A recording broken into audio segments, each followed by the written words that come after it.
Hello, my name is Khadija Kamara. I'm a proud Sierra Leonean woman, and I also have a company called Salone. We make African print fashion products in Sierra Leone, made by Sierra Leoneans.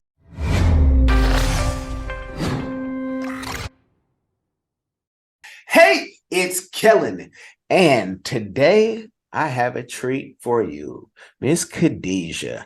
If I told you I've been in contact with her for at least 2 years trying to bring her on as an influencer, I'd be off by some months. But when you see a star, you see one and you keep, trying to bring them on. What I did not know, though, why she might have been saying no or not right now or just silent because she was building up Central Salone, her fashion line. And I saw her at Vicky Ramon's beautiful Sierra Leone investment conference in Washington, D.C.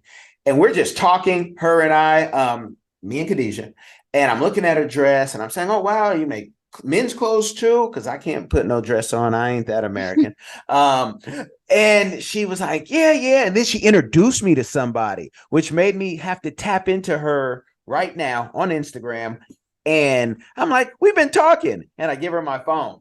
So she has a heart for giving. I know we love good, nice people, genuine people who will Mhm. introduce you and not whisper in other people's ear while you're trying to, shoot your shot at bringing on other influencers. But yeah, Miss Khadija, welcome to Diversified Game. You know you in for a real ride today.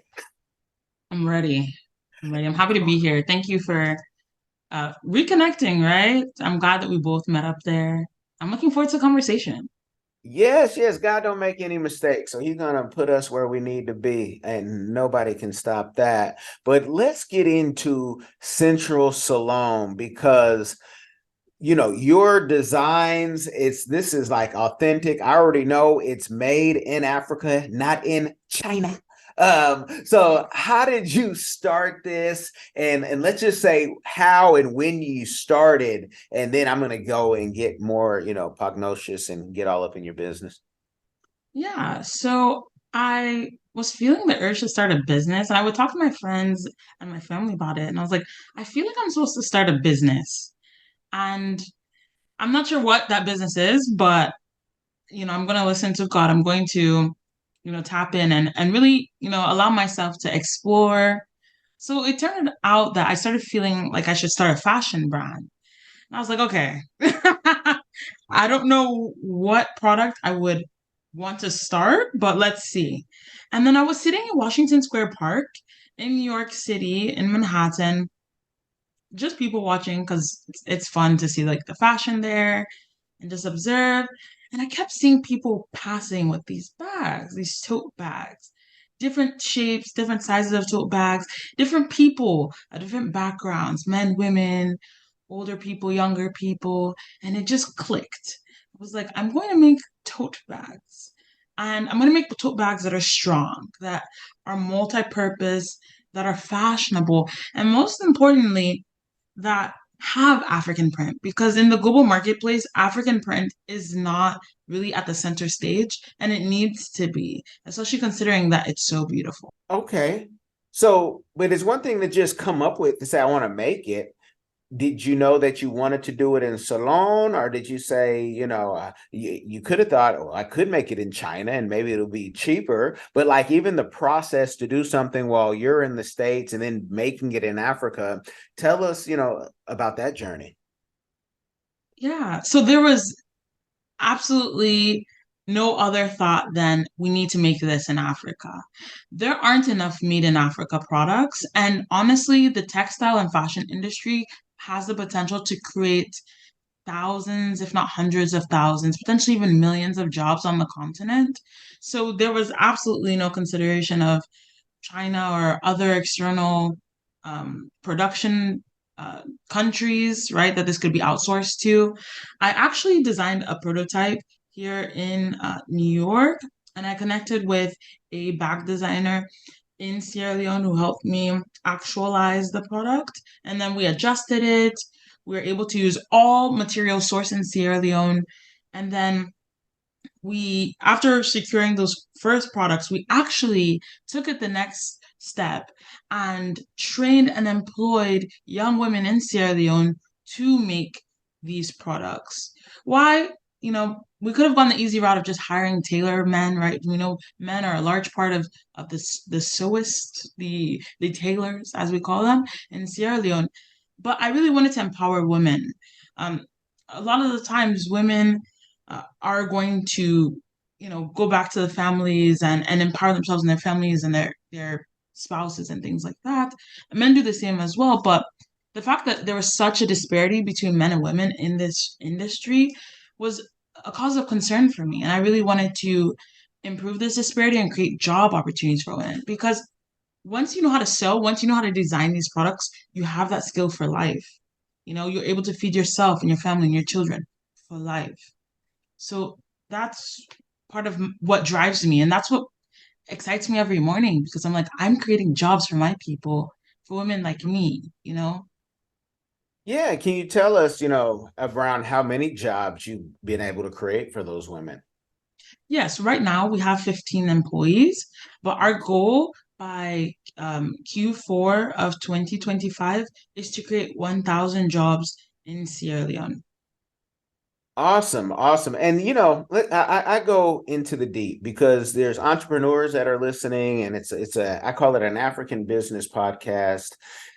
But people say, okay, you create jobs in Sierra Leone, and I'm talking really for the new Sierra Leone citizens who have come because people say, oh, wow, the labor is really cheap. And all throughout Africa and some parts of Asia, labor can be really cheap.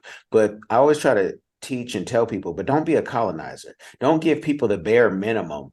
You can afford to give them a little more. And we know there's people all throughout Africa trying to pay people $3, $5, and thinking they're really doing something and acting like, Daddy Warbucks and that they should be worshipped at the thing. So are those jobs, are they kind of maybe part-time jobs for maybe students? Are they jobs that they are able to pay their bills and have a living? Yes, definitely. So those are full-time jobs where they're able to support themselves, pay for their food, their family, and definitely I appreciate you bringing that up because I think there's a lot of exploitation of labor on the continent and other regions of the world, but especially on the continent because of the difference between the dollar and, for example, the leone, right? And considering how much we sell our products for, we definitely emphasize paying our staff more than what's typical. Yeah, because they deserve it, right? Like they're creating a global product, so they should also be paid competitively. Well, and there's the other piece where you're paying them a living wage, and we hear that in America all the time. $15 isn't even enough. I've been on campaigns about $15 and said it's not enough in a place like Seattle, San Francisco, New York for a minimum wage. But then you'll have people, and tell me if you've come across this yet in business, where they're like, you're paying people too much, and I've heard that where people are like, you're overpaying, and you're like, no, we're not overpaying. We're paying what we think we should be paying. Have you encountered any of that from, those experts in the field say, you could actually reduce this and you could actually make more? I actually haven't encountered that, but I think it's because of the kind of people that I take advice from or ask for advice, that we are like-minded people of wanting to build Sierra Leone, build the continent of Africa, and understand like, hey, maybe you actually should be paid more. You should be paying more. I spoke with someone last week who was giving me advice, and he was like, well, hey, maybe we could, increase the price of the products because of the cost and pay more. So those are the kinds of people, like-minded people that I surround myself with. And it's good. It's good to be around good people who think like you. Now, some folks, the in business, it's very rare that an entrepreneur comes on and says, "Hey, I had an idea, and everybody just supported me, friends and family."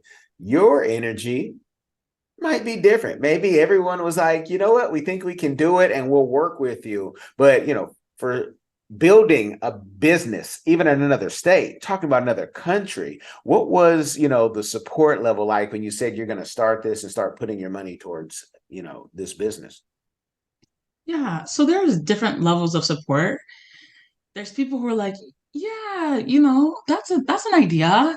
What other ideas do you have? There's people who will bring in other ideas like, hey, maybe we should make backpacks. Maybe we should do this. Maybe we should do that. Out of a place of love, of course, but also that kind of energy can also create a spirit of like confusion, right? So it can help in terms of future guidance, but also isn't really helpful in the present, right? Like I had a guy come up to me and he's like, hey, if you made like wallets like this, then I would buy your products. But I Mhm. can't buy this. This is, things like that. Like they're like, hey, I would support you. I like what you're doing, but I don't like it enough to buy what you have unless you buy you make what I want, which is fine, right? There's different types of customer segments, but that's a type of support that I've received. I've received people who are like, they might follow you, but they're not very active, right? They're not cheerleading for you. They might even be preying on your downfall. Like I've had those kind of experiences as well. A lot of negative energy. Um, there's people who even within your business that may be trying to sabotage you, especially, doing work on the continent is not easy, right? Doing work anywhere, having a business anywhere isn't easy. And especially when it's an export based business. Um, there's people who are like, well, why do you make it in Sierra Leone? Right. And that's a fundamental difference. That's like hard to explain if that person genuinely doesn't understand the importance of making made in Africa products. Mm, There's people who are like, I've had friends who are like, you know, if you made this in a nude color, a more toned down color, then I would buy it, right? So if we look at this product, it is more bold. But again, that's not my customer segment. So that's something that I had to learn because if you listen to all different kinds of inputs, it can really take you off track.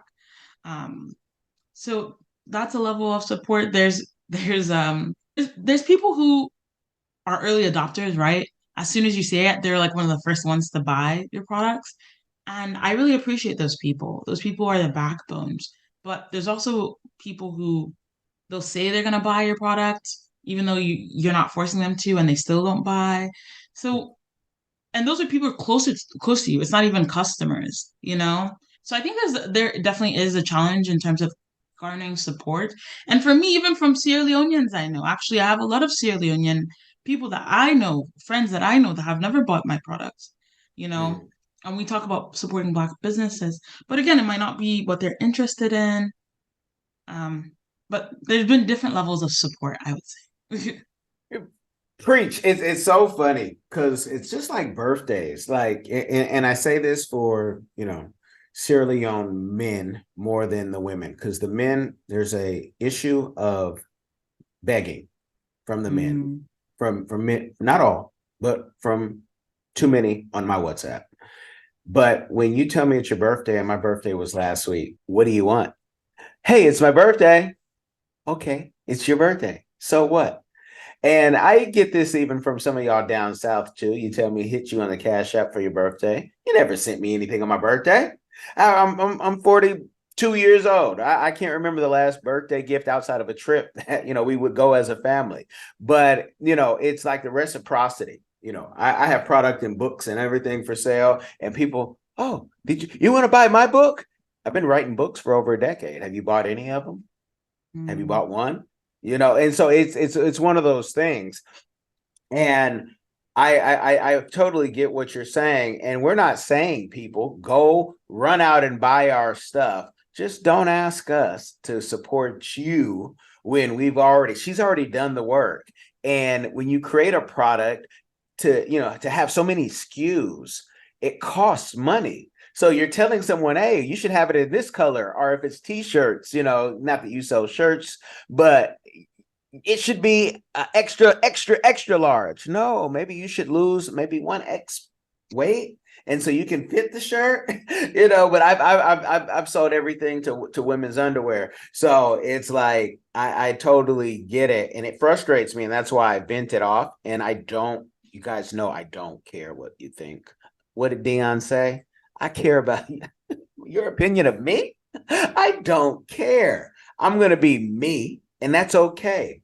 And so your product that you were wearing was lovely. I'm going to wait. I'm not going to hassle you about the men's product because I can hassle you like every week. You're going to tell me, hey, Kellen, I got something. I want to look and have outfits just like His Honorable Excellency President Bill.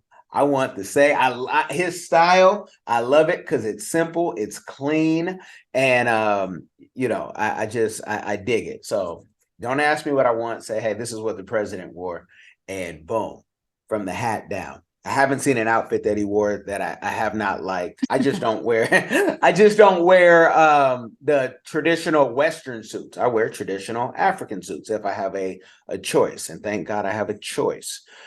But can you tell the people, you do cell phones, you have the purses, what lane, where do you see this going? Give them the full vision as much as you can.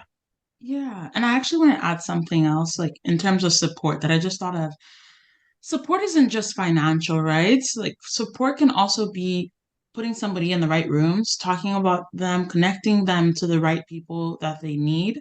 I think that's something else that I feel like a lot of entrepreneurs, especially Black entrepreneurs, face because maybe you don't have the right network, or maybe you're not in the right city that you can actually access the people that you need to access. So if we can help others, bring others in the room, when we enter the room, if we can even mention a name, sometimes you just need a name, you just need a contact. So I'm grateful because I live in New York City currently, and I've been able to be exposed to a lot of people. But that's something else I would say in terms of support. But in terms, mhm. Oh no, I'm agreeing with you. Go ahead.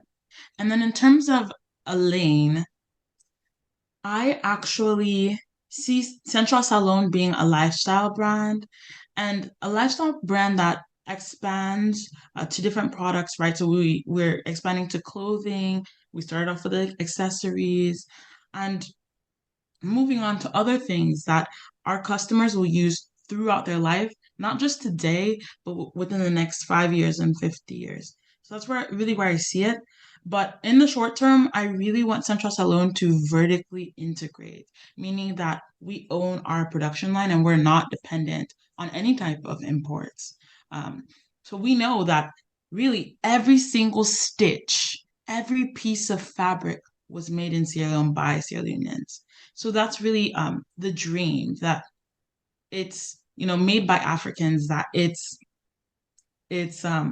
centralized, that it serves our customers, but really being made in Africa by Africans and people of African descent. Yeah, and that's I love the full vision because I'm gonna say you are still young. I say that because I am getting older and only getting better.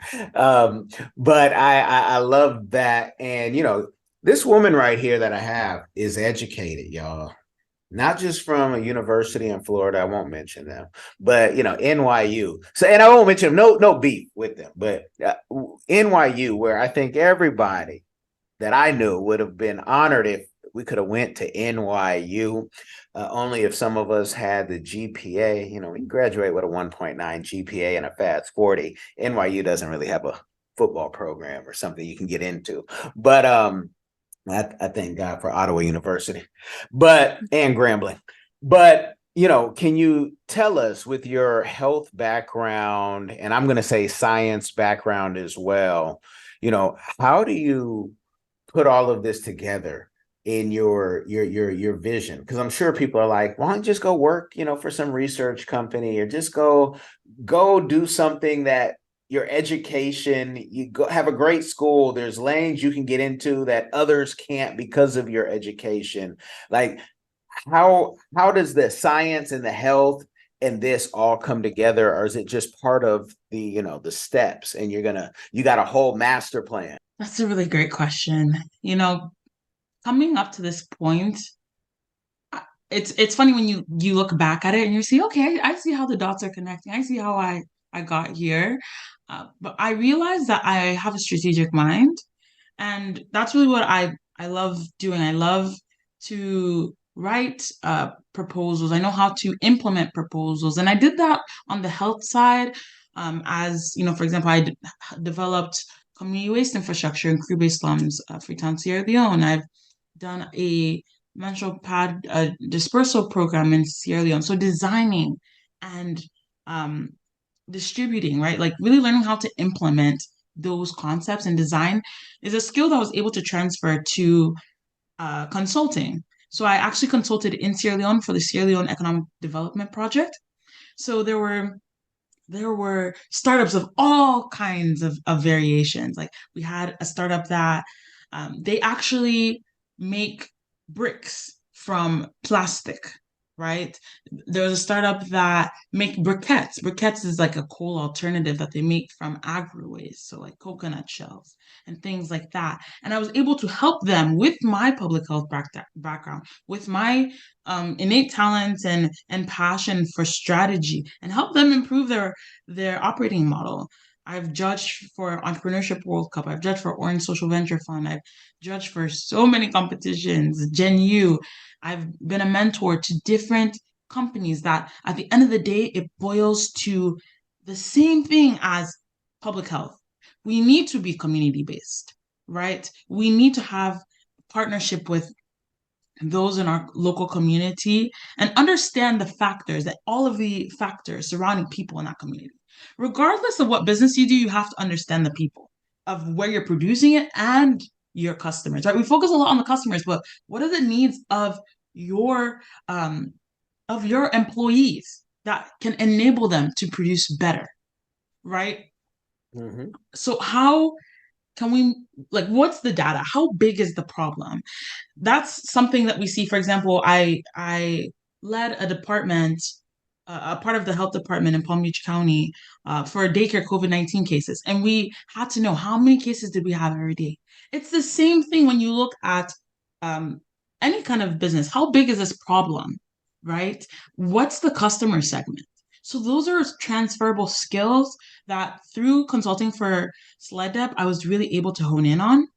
And that I already had the background from that project and other consultations that enabled me to know, hey, I know how to do this. I need to make sure I have community partnerships. I need to know how to problem solve. I have to have somebody on the ground that can work for me. And there has to be accountability. How are we going to monitor? We have to have a budget, right? We have to know the per unit cost. So things like that, they're all transferable. So at the end of the day, a lot of the different businesses boil down to the same thing. So that's really how I was able to do this, to be quite honest with you, using my strategy background and making sure I'm partnering with the community, making my business sustainable, looking at the numbers, looking at the data. Those in any business, those are things that have to be looked at.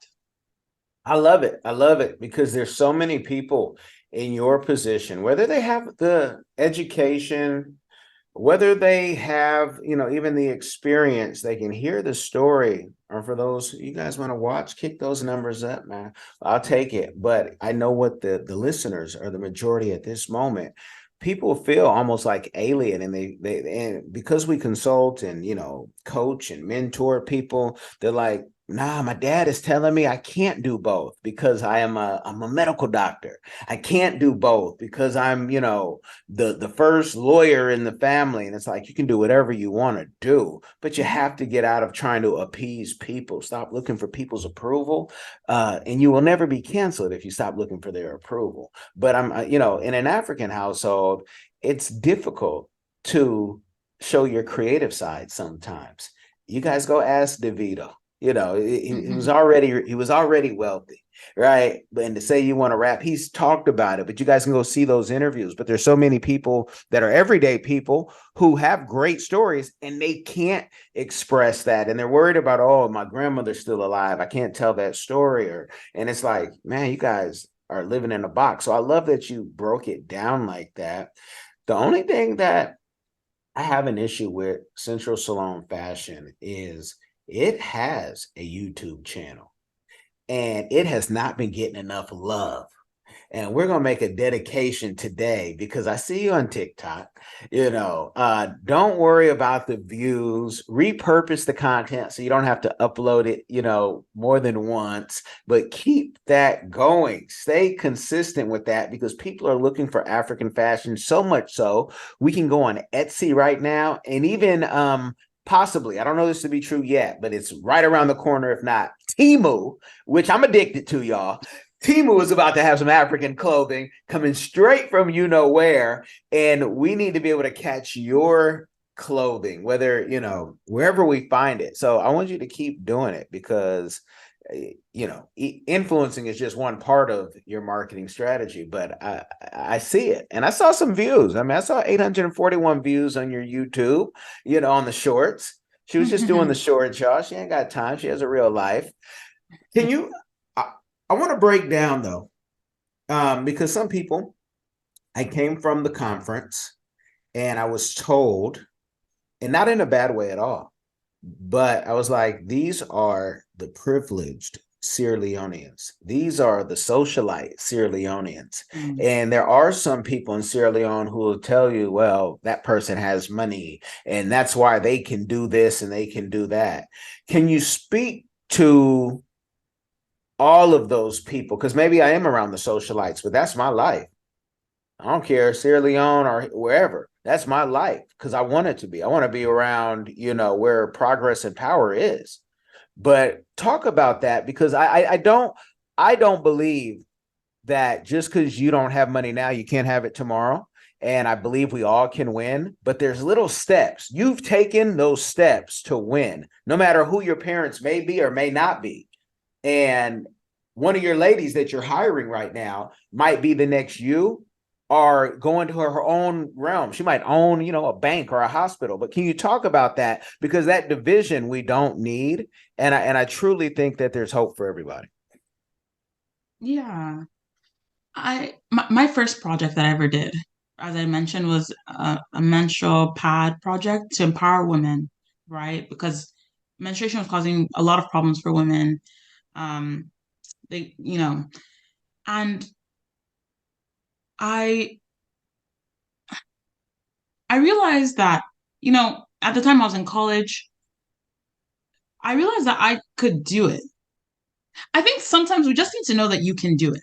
Like we limit ourselves so much, and it's like there's the world at our fingertips, right? We have access to the internet, and not everybody has access to the internet, but we have access to resources around us. And at the time in college, I surely didn't have money, but I had will. And I knew, I don't know how, but I'm going to help Sierra Leone because I had gone back to Sierra Leone for the first time as an adult, my sophomore year of college. And I was like, I don't know how, but I'm going to do something. And that led me to look out for opportunities. So I think first is the positioning of the heart. Where am I? Where am I and what can I do? Right? Like I know I want to do, right? And then you can open your eyes to more opportunities around you. But if we keep blaming the government, we keep blaming maybe the private sector that's already there, we have to reflect on ourselves. And this is a problem I have with a lot of Sierra Leoneans because it's like we blame this person or that person, but what are we doing as an individual to improve the development of a country? So for me, if somebody's complaining about Sierra Leone, it's like, well, what are you doing to improve the country? And as you said, there's elitists, but elitist is by category, right? Like there's elitists that don't actually care about the development of the country. There's elitists who prefer European products or US products over Sierra Leonean products any day. And that's elitist and also people who are not elitists, that are more um, socially, economically disadvantaged. But I believe that all of us are capable of making change in our communities. We just have to look around us and position ourselves correctly in terms of our hearts. And, even if we just do our little part, it makes a difference because it adds up. And I feel like a lot of times we're waiting for the right opportunity. Sometimes it's right in front of us. Sometimes, once you've decided, hey, I'm going to commit to improving. For example, for me, it was flooding in Krube. It's something that I was really passionate about. I live in New York. I went to Sierra Leone last summer to clean the gutter. Me, I don't live in Krube. But that's what I did. Every day I went there and cleaned gutter. I hired people in that community to clean the gutter. And a lot of people would say, oh, you're privileged, right? People would never expect that I would go to a slum community and be cleaning the gutter, you know? So I encourage people to find out what is your gutter. What are you willing to go above and beyond and dig deep in and really get dirty? Like I feel like a lot of people are afraid to get dirty and do the hard work, but it's like, if you just open your eyes and you're committed to something, opportunities oftentimes can fall, or you can actually search for them. Also, it's good to just put yourself out there and tell people, like, hey, I'm interested in this. I'm interested in this. I knew last year that I wanted to do this project in Quebec before I even got funding. Before I even got funding, I already designed the project. But I was like, you know what? If I find the opportunity, I'm going to apply. I applied and was able to have impact in that community. So I feel like a lot of times we're waiting for something, but really we're just stopping ourselves. Preach, talk that talk, because people talk themselves out of things all the time, waiting for perfection. And, when you say that you got funding, was it funding from America? Was it funding from Sierra Leone? Because a lot of people, in that conference were talking about, Vicky was talking about, a bid on this contract, that contract. And I'm like, where are these contracts at? Just, or do the masses know?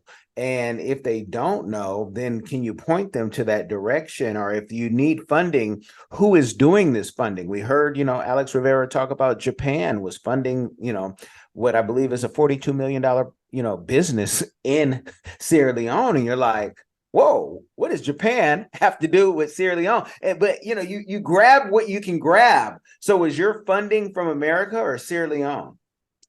That specific funding was from America. Mm-hmm. Um, so it was a grant that I saw. Again, I've won different grants, mostly from America. I know Sierra Leone has a few grants out there, but in terms of contracts, from my experience, a lot of it is about who you know because you won't even know what's out there until you know what's out there. So it's a lot about, again, just talking about your business and getting in the right rooms. But that could sound elitist to some, but for me, it's not like I don't really have like a network like that. I really had to just keep fighting, day after day, climbing, climbing, climbing, scratching at the door. Where can I go? Who can I talk to? Listen to my business idea. This is my business. I do this. Minister of Trade who came to the conference, I told him, I said, my name is Khadija. I manufacture African print products in Sierra Leone, and I think a lot of people would be scared, but why? What are they going to say? The worst thing they can say is no. And he was actually very interested in the product and said, that when I come to Sierra Leone, that he would like to see the factory. So hopefully following up with that happens. But at the end of the day, it's about visibility, right? If you're staying at your house, how are people going to know about your business, right? Or if you're not promoting it online, which I also am, learning how to do, how will people learn about your business?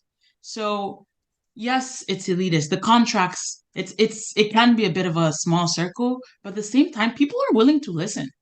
What are they gonna do? Like, No, it's good. And the same thing with government contracting here, in the States. It's a small circle. Everyone's not going to win.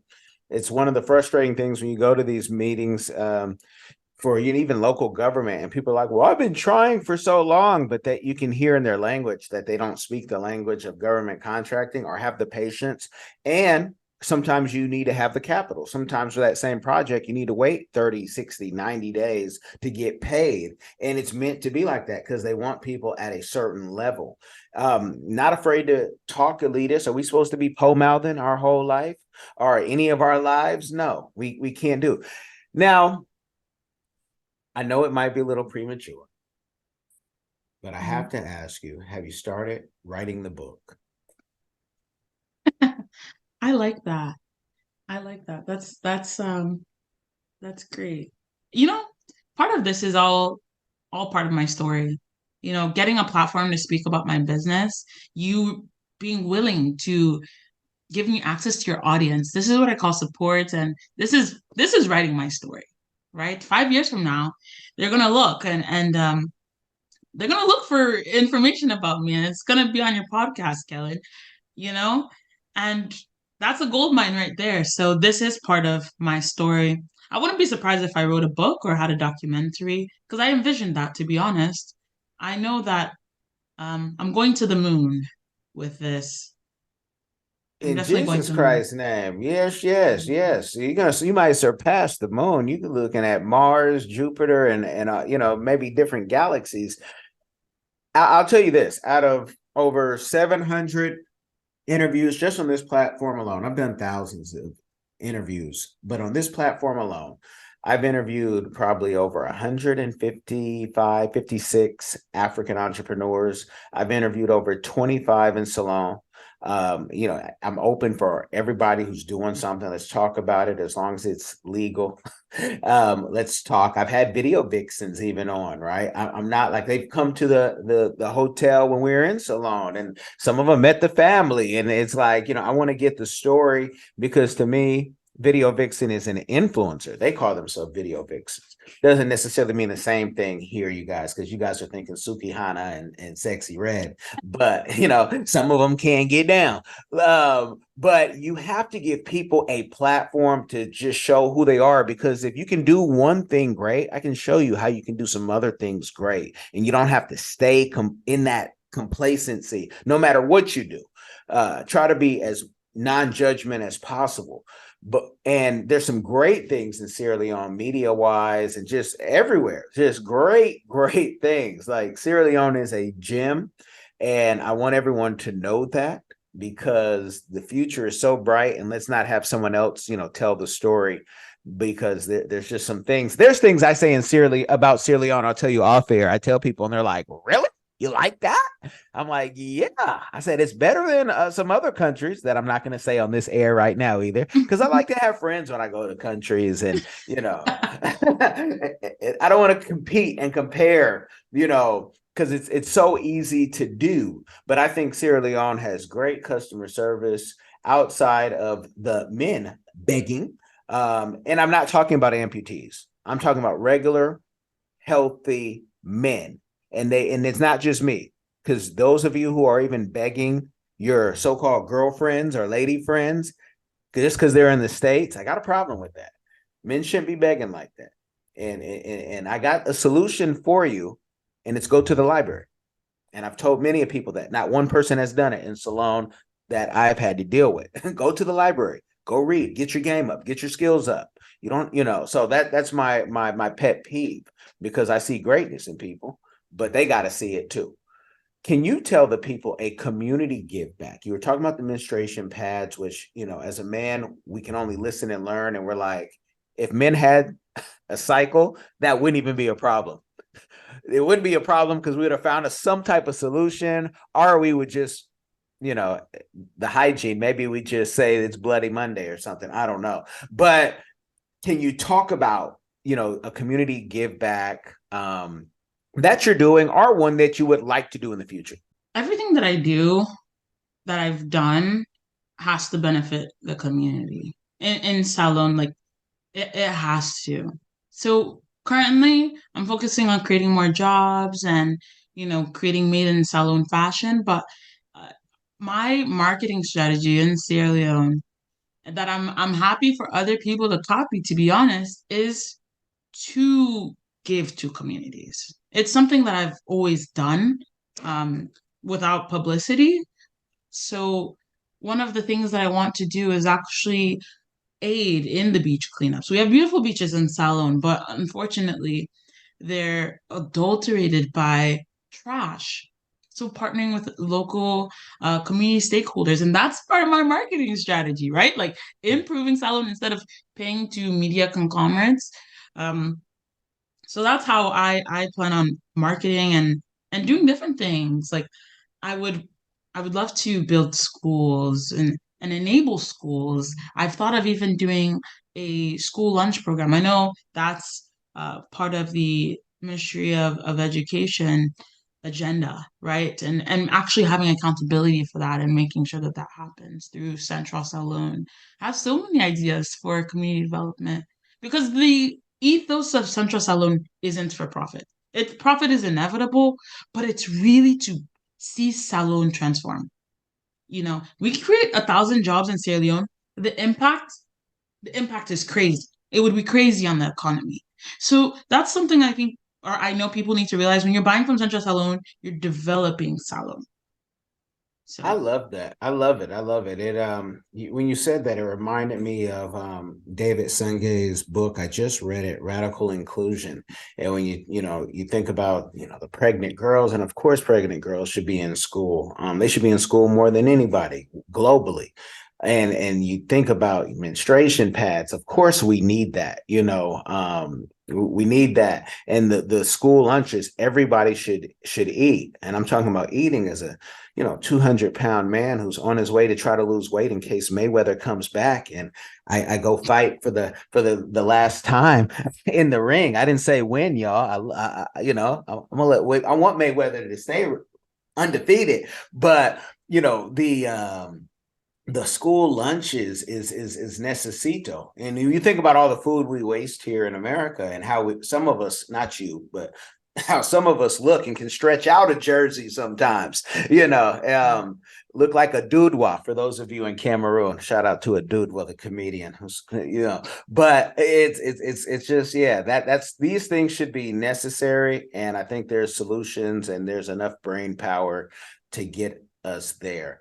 Let the people know, because I know you're going to start doing YouTube again, not just for what I was talking to you privately about, but for Central Salone. She's going to bring it back, y'all. She won't leave you out hanging.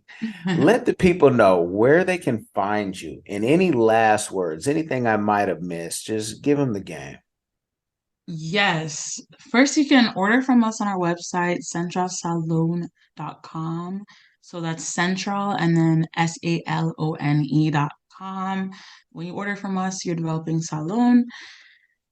You can find us on TikTok and YouTube at Central Salone. You can find us on Instagram at Central Salone Fashion. We also have a Facebook at Central Salone. So yeah, please uh, look at our content, order from us, and just engage with us. We'd love to know what you think of our products, what you love about Sierra Leone. Are you excited to come to Sierra Leone? We really um, we're an honest brand. We are, like I said, we're going to the moon. So we would love to have you on the journey with us. I got you. I got you. And I think maybe even the last question is, how often to run this business do you have to go back or do you choose to go back? Yeah, so I'm actually going to be going soon for a couple of months, just so that we can really launch our clothing line. Um, as it grows, I assume I'll have to be there more, which is great. I love Salon. Right now, I'm more bi-coastal, so I go 2 to 3 months, like twice a year. So half the year here, half the year there. And it's great, right? I come here to network, to spread brand visibility, and I go home to build capacity and empower my workers and fellow Sierra Leoneans. So I'm sure I'll be there more as time progresses. And if you guys want to know how somebody can live in New York and then take months off to go to Sierra Leone, then you're gonna have to go bug her and write that book. Because we're not gonna give you the game overload. You gotta see that New York rent. I don't know if it's the west side or the east side. I don't know. But again, bug her in her DMs to can you tell us more? Can you write the book sooner than later? It doesn't have to be the full story, but give us to now so I can find out how me living in America can go to Africa and leave my place.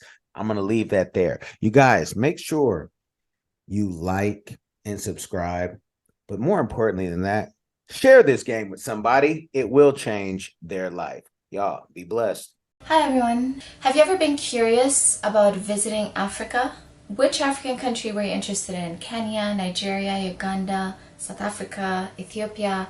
Which country are you interested in? My good friend Kellen Cash Coleman came up with a course called My First Trip to Africa that'll guide you through this process. It's only $20, and in this course you'll learn about passports, visas, vaccinations that you need before you go there, as well as a budget, how much the trip is going to cost. He also talks about what you should pack, what you should take with you, how you should travel on a budget. Did you know that $100 is worth 1,000 South African rand and over 10,000 Kenyan shillings?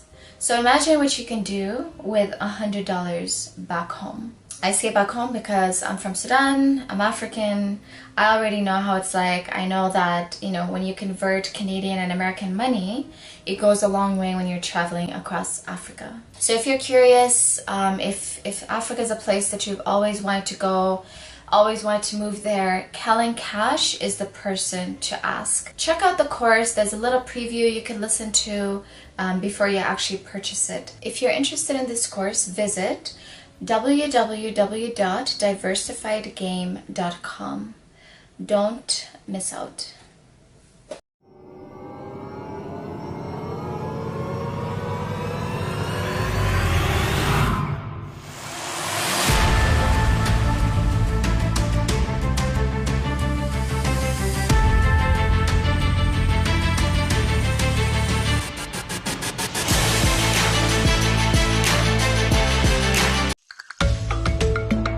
Are you tired of the rat race in America? Are you ready to visit the motherland to relax and rejuvenate? Are you ready to explore all that Africa has to offer? Then check out the brand new Diversified Game Academy course, Prepare for My First Trip to Africa. Are you worried about being able to afford the trip? We got you. We will show you how to travel either on a budget or as a baller. Learn how to stress the value of the USD. Did you know that 100 United States dollars is worth over 1,000 South African rand, or 10,000 Kenyan shillings, or 54,250 West African CFA? Are you worried about taking your kids? Get the game from Kellen Cash, a bona fide world traveler, having traveled to almost 20 countries, several of those in Africa. Get the game on taking your kids on their first trips. Learn how to find the best tickets, get the visas, and plan your own adventures in Africa. Don't let Eddie Murphy have all the fun. Plan your own coming to Africa trip starring you, produced by you, and featuring you. If you are ready for a life-changing experience, sign up for our course today, Diversified Game Academy. Get prepared and purchase at diversifiedgame.com.